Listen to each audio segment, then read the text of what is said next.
बनी रहे झूठा सरवादा जान नहीं तो बनी रहे झूठा सरवादा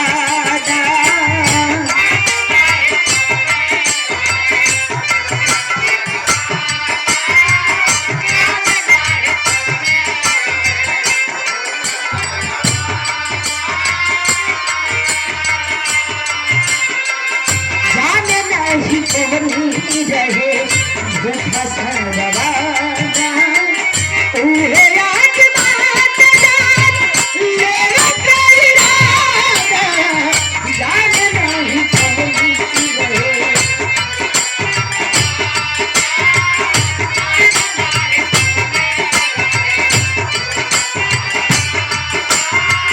उहे आज बात जान मेरा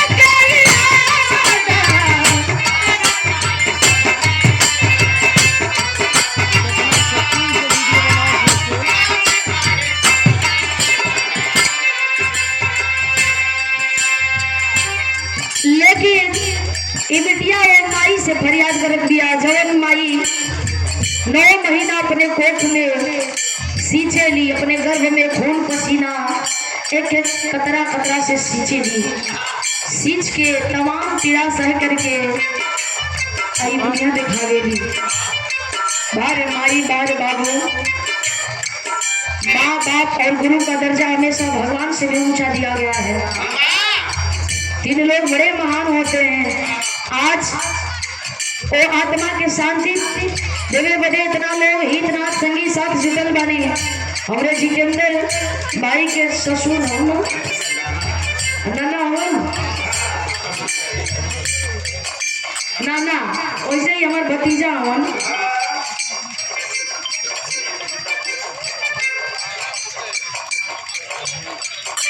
और सम्मानित हमारे गुरु जी के पिताजी यानी कि हमारे रामदास भैया के ससुर जी ना, वहाँ के आज अंत्येष्टि में इतना लोग जुटल बनी।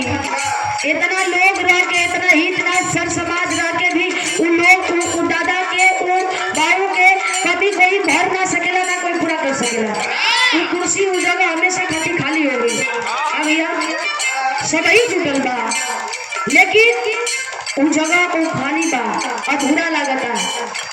काहे कि पहले कोनो बयार आवेला तो बड़ पेड़ पर आवेला, एकरा बाद छोट पर आवेला। तो घर का गार्जियन और रहा। आप सब जिम्मेदारी मास्टर साहब जी के, गुरु जी के यहाँ के कंधे पर आ गए बा।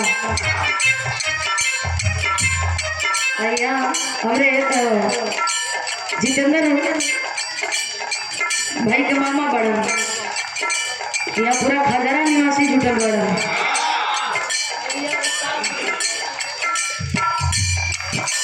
बड़का घरा ना हो। ये बिटिया कहला उसका कहे